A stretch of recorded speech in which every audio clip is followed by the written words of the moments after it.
Hey guys, this is Erin Korselman, the founder of Honestly ADHD and an ADHD parenting coach and educator. And I am here today to talk about being positive when everything seems to be going wrong. So I've got 2 videos planned for this concept, but I'm going to start today with a story that changed my perspective on this forever. And I'm hoping that you have the same aha moment when it comes to parenting your child and trying to stay positive when everything seems to be going wrong. So how many of you are struggling with telling your child, trying to be positive, but telling your child to do something and then nothing ever seems to go right? Like everything's always a fight, or you ask your child to clean their room and you go upstairs and they're nowhere, they haven't even started, a half an hour later. Getting homework done is just a struggle.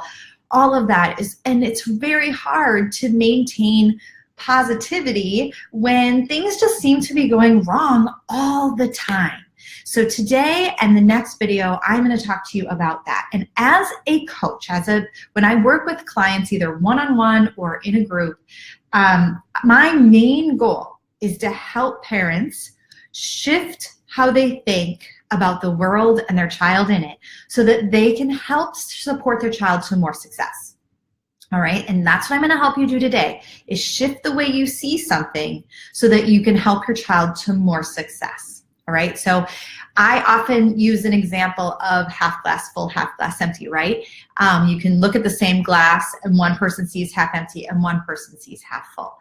Same glass, both are right. So that's what we're going to do today when we're talking about helping our children learn skills when they constantly seem to be failing at it, and how to remain positive throughout that process, okay? The main thing is that we're not gonna let them continue failing at it anymore, all right? So here is the deal. This is what we're going to do. I'm gonna tell you a story about a whale named Shamu.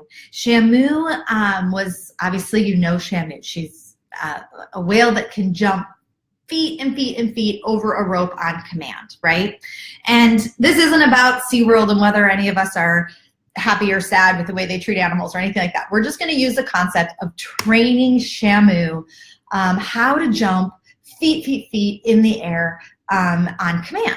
And how do you teach a whale to do that? Now, I want you to pay attention because Shamu had the ability to jump out of the water. We've all seen whales do that. They jump out of the water, they can jump really high. So she had the ability to do it. But jumping over a rope on command is different. And how do you think that they taught Shamu how to jump over the rope and land in the water on command? And I'm gonna do a little experiment. It's gonna require a little bit of work on your end too, so be sure to participate.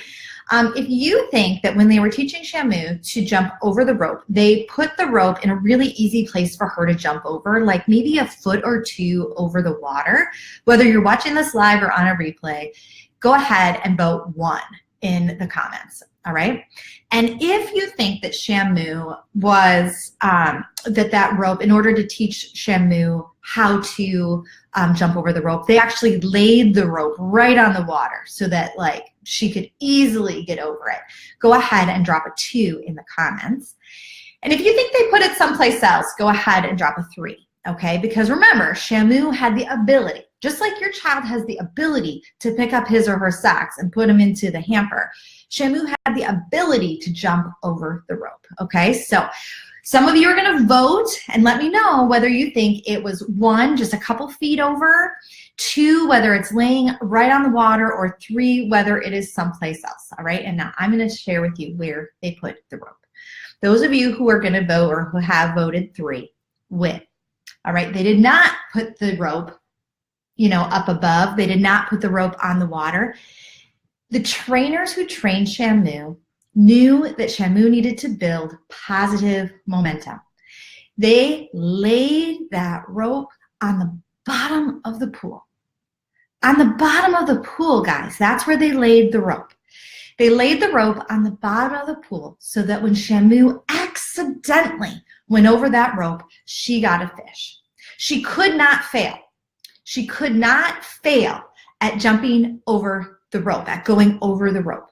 So they laid the rope at the bottom of the pool. She'd go over that rope. She'd get a fish. Okay, so she's starting to associate, wow, the rope and the fish. Great. Then they started to increase the rope a little bit. Not so much that she could get under it. They were still making sure that she would be successful, right?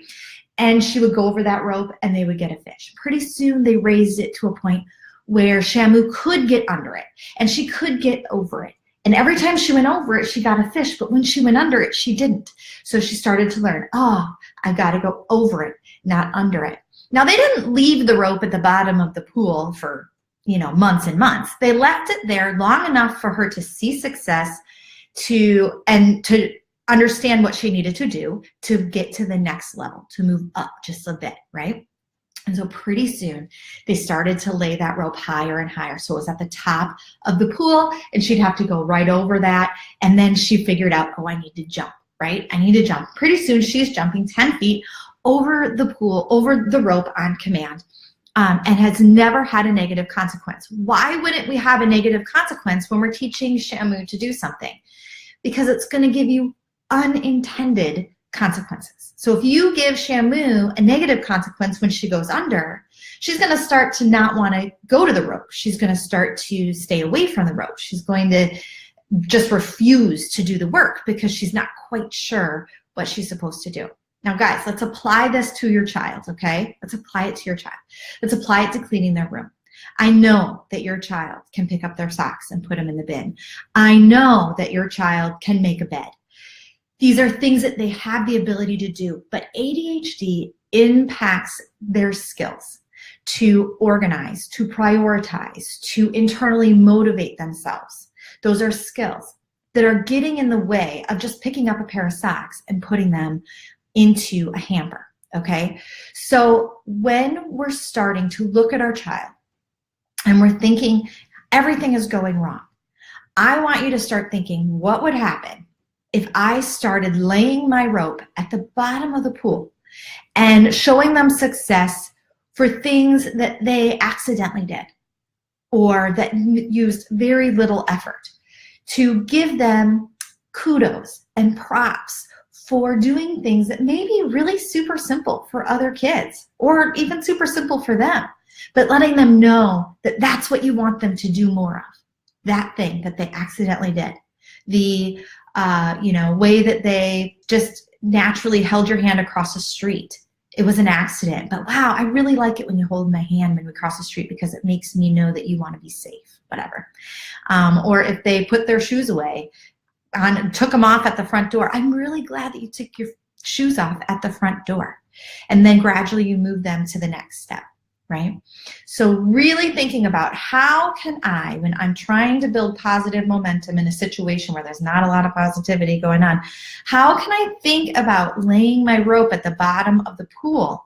How can I think about making sure they have accidental success in order to begin to build their confidence that they can do the next thing and the next thing? And knowing that as I move my rope up for my child, as I move that rope up, I want to do it in a way that doesn't go from the bottom of the pool to the top of the pool, right? They move the rope up in a way that, she couldn't even get under that rope at first. She couldn't get under it. She still was required to have success in order to, they still had her set up completely for success for a while. And then pretty soon they said, okay, now you have the ability to go under or over. And we're going to keep teaching you how to go over. I hope that makes sense to you guys, because when I learned it myself, when I began to see how I was setting up my child's environment in a way that maybe I had the rope too high, even though it looked like he could do it. Maybe I had the rope too high and I started lowering my rope at the beginning. I started lowering my expectations. I started giving him kudos for things that he didn't mean to do or that were really easy for him. Everything started to change. Not only my child's behavior, but also my perception, my mental state, my mindset started to shift and change. And I hope it does the same for you. So thanks for those who voted. Keep on voting. And also, stay tuned this week. I'm going to be introducing a limited time group coaching little group coaching session for November and December. So those of you who are interested in connecting virtually right here online in a group coaching setting for 2 months, this might be for you. So stay tuned and keep your ears and eyes out for that. We will talk to you later. Bye, guys.